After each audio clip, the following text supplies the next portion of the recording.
ಎಲ್ಲರಿಗೂ ನಮಸ್ಕಾರ. ನಾನಿವತ್ತು ದೊಡ್ಡ ಆಲದ ಮರಕ್ಕೆ ಬಂದಿದ್ದೀನಿ. ನಿಮ್ಗೆಲ್ಲರಿಗೂ ಈ ದೊಡ್ಡ ಆಲದ ಮರಕ್ಕೆ ಸ್ವಾಗತ. ನಿಮಗೆ ಇದರ ಬಗ್ಗೆ, ಇದರ ಇತಿಹಾಸದ ಬಗ್ಗೆ, ದೊಡ್ಡ ಆಲದ ಮರದ ಬಗ್ಗೆ ತಿಳ್ಕೊಂಬರೋಣ. ಹಾಯ್, ಹಲೋ, ಎಲ್ಲರಿಗೂ ನಮಸ್ಕಾರ. ಇವತ್ತು ನಾನು ಒಂದು ಅಪರೂಪದ ಮರದ ಬಗ್ಗೆ, ಐತಿಹಾಸಿಕ ಮರದ ಬಗ್ಗೆ ನಿಮಗೆ ಒಂದಿಷ್ಟು ಮಾಹಿತಿಯನ್ನ ಕೊಡ್ತೀನಿ. ಇದಕ್ಕೆ ದೊಡ್ಡ ಆಲದ ಮರ ಅಂತ ಹೇಳ್ತಾರೆ. ಇದು ಬೆಂಗಳೂರಿನಿಂದ 28 ಕಿಲೋಮೀಟರ್ ದೂರ ಐತಿ.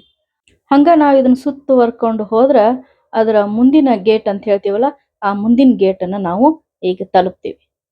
ಬನ್ನಿ, ವಿಶ್ವವಿಖ್ಯಾತ ದೊಡ್ಡ ಆಲದ ಮರದ ಮುಂಭಾಗದಲ್ಲಿ ನಾವು ಇವಾಗ ಬಂದಿದೀವಿ. ಒಳಗ್ ಹೋಗೋಣ, ಏನೇನಿದೆ ಅಲ್ಲಿ, ಹೇಗೆ ನೋಡ್ಬಹುದು ಅಂತ ನಾನು ನಿಮ್ಗೆ ಸಂಪೂರ್ಣ ಪರಿಚಯನ ಮಾಡ್ಕೊಡ್ತೀನಿ.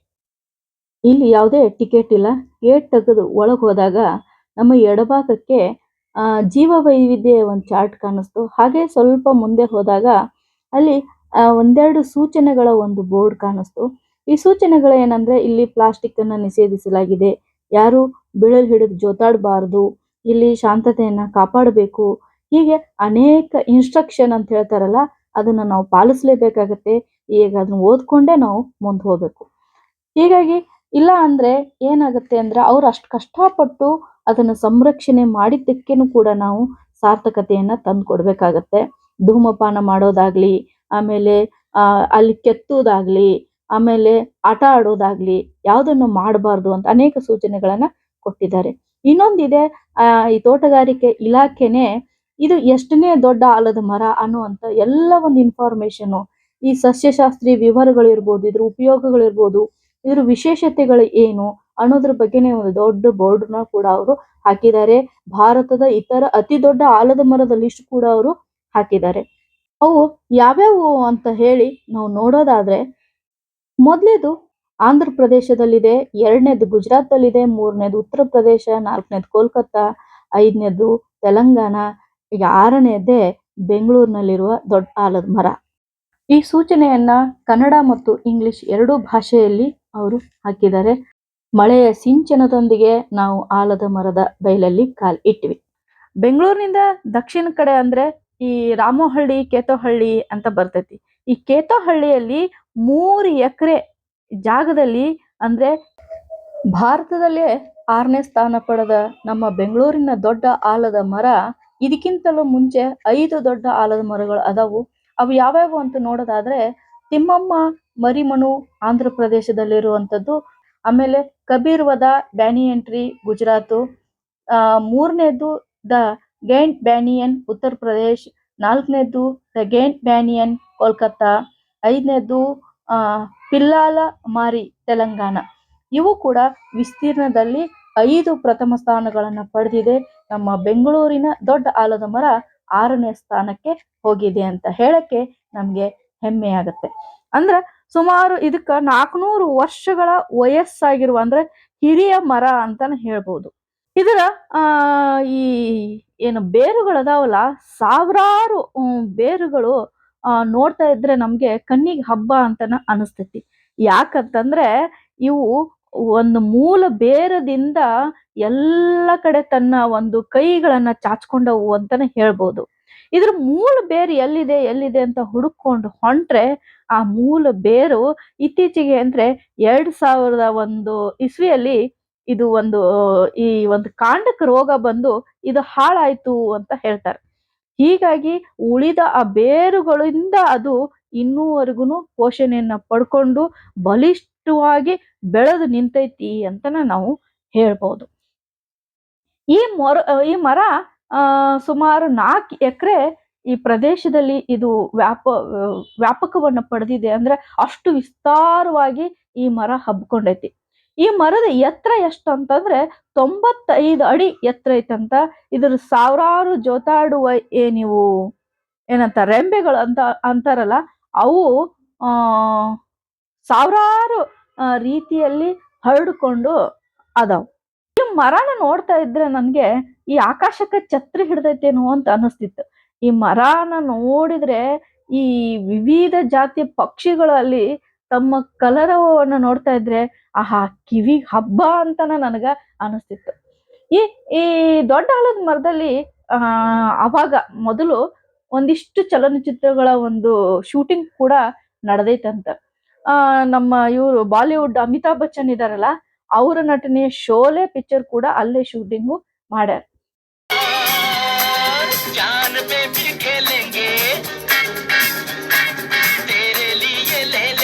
ಅನೇಕ ಪಿಕ್ಚರ್ಗಳನ್ನು ಕೂಡ ಮಾಡ್ಯಾರ.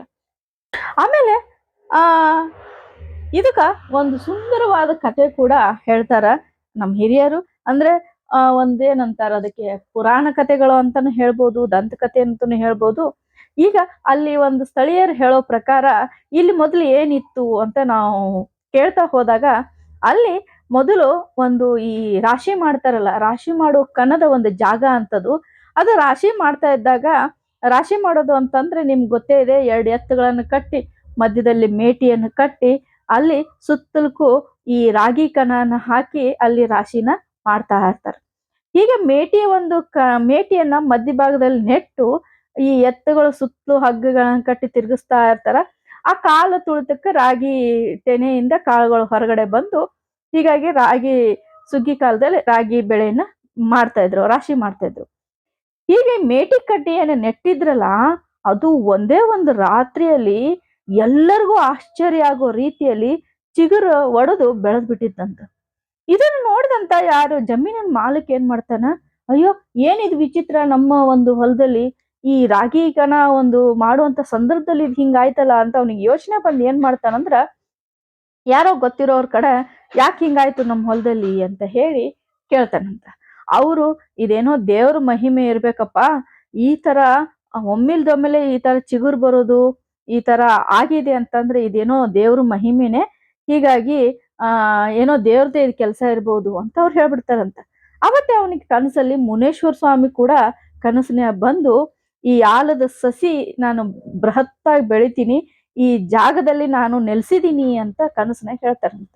ಅದಕ್ಕೆ ಆ ಮಾಲೀಕ, ಓ ಇದು ದೇವ್ರ ಜಾಗ ಇರ್ಬೋದು ಅಂತ ಬಿಟ್ಕೊಟ್ಟು ದೇವ್ರಿಗೆ ಒಂದು ಹೆಸರಿಗೆ ಅವನನ್ನ ಆ ಜಾಗನ ದಾನ ಮಾಡ್ಬಿಡ್ತಾನೆ. ಹೀಗಾಗಿ ಅವತ್ತಿನಿಂದನೇ ಅಲ್ಲಿ ಮುನೇಶ್ವರ ಒಂದು ಸ್ವಾಮಿಯ ಒಂದು ಸ್ಥಾಪನೆ ಆಗುತ್ತೆ. ಅವತ್ತಿಂದನೇ ಆ ದೊಡ್ಡ ಆಲದ ಮರವನ್ನ ರಕ್ಷಣೆ ಮಾಡಿ ಬೆಳೆಸ್ಕೊಂಡು ಬರ್ತಾರೆ. ಇವತ್ತು ಅದು ಬೆಂಗಳೂರಿಗೆ ಪ್ರಸಿದ್ಧಿಯನ್ನ ತಂದುಕೊಟ್ಟಂತ ದೊಡ್ಡ ಆಲದ ಮರ ಅಂತ ಹೇಳಿ ವಿಶ್ವ ಪ್ರಸಿದ್ಧಿಯನ್ನ ಪಡಿತೈತಿ. ಆಮೇಲೆ ಈಗ ಇತ್ತೀಚೆಗೆ ಕರ್ನಾಟಕ ಸರ್ಕಾರ ಈ ತೋಟಗಾರಿಕೆ ಇಲಾಖೆ ಐತಲ್ಲ, ಈ ಒಂದು ದೊಡ್ಡ ಆಲದ ಮರದ ಸಂರಕ್ಷಣೆಯ ಹೊಣೆಗಾರಿಕೆಯನ್ನ ವಹಿಸ್ಕೊಂಡೈತಿ ಅಂತ. ಅಂದ್ರೆ ಇಡೀ 4 ಎಕರೆ ಪ್ರದೇಶಕ್ಕೆ ಸುತ್ತಕ್ಕೂ ದೊಡ್ಡದು ಕಬ್ಬಿಣದ ಒಂದು ಗ್ರಿಲ್ ಹಾಕ್ಬಿಟ್ಟಾರ ಅವ್ರು. ಪ್ರವಾಸೋದ್ಯಮ ಇಲಾಖೆ ಮತ್ತು ದೊಡ್ಡ ಆಲದ ಮರನ ಈ ಪಾರಂಪರಿಕ ವೃಕ್ಷ ಅಂತ ಹೇಳಿ ಅದಕ್ಕೆ ಒಂದು ಘೋಷಣೆಯನ್ನು ಕೊಟ್ಟು, ಇಲ್ಲಿ ಪ್ರವಾಸಿಗರು ಬಂದು ಇದು ಪ್ರವಾಸಿಗರ ಕೇಂದ್ರ ಆಗ್ಲಿ ಅಂತ ಹೇಳಿ ಅವ್ರಿಗೆ ಅನುಕೂಲ ಮಾಡಿಕೊಟ್ಟೈತಿ. ಆಮೇಲೆ ಇಲ್ಲಿ ಏನಂದ್ರೆ ಕೋತಿಗಳಿದಾವ ನೋಡಿ, ಇವು ಮಂಗಗಳ ಕಾಟ ಸಿಕ್ಕಾಪಟ್ಟೆ ಇದೆ. ಎಲ್ಲಿ ನೋಡ್ತೀರ ಅಲ್ಲಿ ಮಂಗಗಳು ಆರಾಮ ಗಿಡದಿಂದ ಗಿಡಕ್ಕೆ ಜಿಗಿತ ಆನಂದವನ್ನ ಪಡಿತಾ ಇದ್ರು. ಇನ್ ಹೆಂಗ್ ಬರೋದಪ್ಪ ಈ ಯಾವ್ದಿದು ದೊಡ್ಡ ಆಲದ ಮರಕ್ಕೆ ಹೆಂಗ್ ನಾವು ಬರ್ಬೋದು ಅಂತ ನೀವು ಕೇಳಿದ್ರೆ, ಏನಿಲ್ಲ, ಈ ಕೆಂಪೇಗೌಡ ಅಂತ ಹೇಳ್ತೀವಲ್ಲ ನಾವು ಮೆಜೆಸ್ಟಿಕ್ ಇಂದ ಮತ್ತೆ ಈ KR ಮಾರ್ಕೆಟ್ ನಿಂದ ಡೈರೆಕ್ಟ್ ಆಗಿ ಬಸ್ ಅದಾವ, BMTC ಬಸ್ ಅದಾವು. ನಿಮಗ್ ಬಸ್ಸಿನ ಸಂಖ್ಯೆನೂ ಕೂಡ ನಾನು ಹೇಳ್ಬಿಡ್ತೀನಿ. ಈ ಮಾರುಕಟ್ಟೆಯಿಂದ ಅಂದ್ರೆ ಮಾರ್ಕೆಟಿನಿಂದ 227 A B E F K L N S ಇಷ್ಟೂ ಬಸ್ಸುಗಳು ಮಾರ್ಕೆಟ್ನಿಂದ ಬರ್ತಾವ. ಆಮೇಲೆ ಈ ಮೆಜೆಸ್ಟಿಕ್ ನಿಂದ ಅಂತಂದ್ರೆ 227 P ಅನ್ನುವಂತ ಬಸ್ ಕೂಡ ಈ ದೊಡ್ಡ ಆಲದ ಮರಕ್ಕೆ ಬರುತ್ತೆ.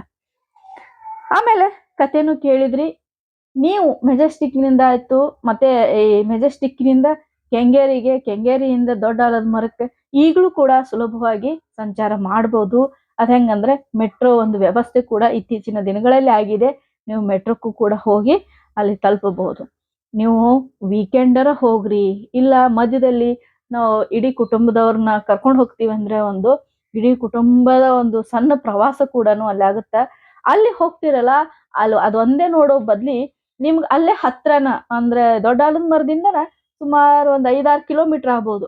ಅಲ್ಲಿ ಮಂಚಿನ ಬೆಲೆ ಜಲಾಶಯ ಅಂತ ಐತಿ, ಅದನ್ನು ಕೂಡ ನೋಡ್ಬೋದು. ಆಮೇಲೆ ಅಲ್ಲಿದಿಂದನ ಒಂದ್ 3 ಕಿಲೋಮೀಟರ್ ಮುಕ್ತಿನಾಗ ದೇವಸ್ಥಾನ ಅಂತ ಐತಿ, ಅಲ್ಲಿ ಕೂಡ ಹೋಗಿ ದರ್ಶನ ಮಾಡ್ಕೊಂಡ್ ಬರ್ಬೋದು. ಹೀಗೆ ಒಂದು ನಮ್ಮ ದೊಡ್ಡ ಆಲದ ಮರಕ್ಕೆ ಹೋಗೋದ್ರಿಂದ ಇಷ್ಟೂ ಎಲ್ಲ ಪ್ರದೇಶವನ್ನ ನೋಡಬಹುದು. ಆ ದೊಡ್ಡ ಆಲದ ಮರದ ಕೂತ್ಕೊಳ್ಳಕ್ಕೆ ಬೆಂಚ್ಗಳನ್ನ ಹಾಕಿದ್ದಾರೆ, ಕುಡಿಯೋ ನೀರಿನ ವ್ಯವಸ್ಥೆ ಇದೆ. ಅಲ್ಲೇನು ಯಾವುದೇ ಟಿಕೆಟ್ ಏನು ಇಟ್ಟಿಲ್ಲ, ಆರಾಮವಾಗಿ ಹೋಗ್ಬೋದು. ನಿಮ್ಮ ಅನುಕೂಲ ಆದ ದಿನ, ನಿಮ್ಗೆ ಅನುಕೂಲ ಆದ ಸಮಯದಲ್ಲಿ ನೀವು ಹೋಗಿ ನೋಡಬಹುದು ಅಂತ ನಾನು ಹೇಳ್ತೀನಿ.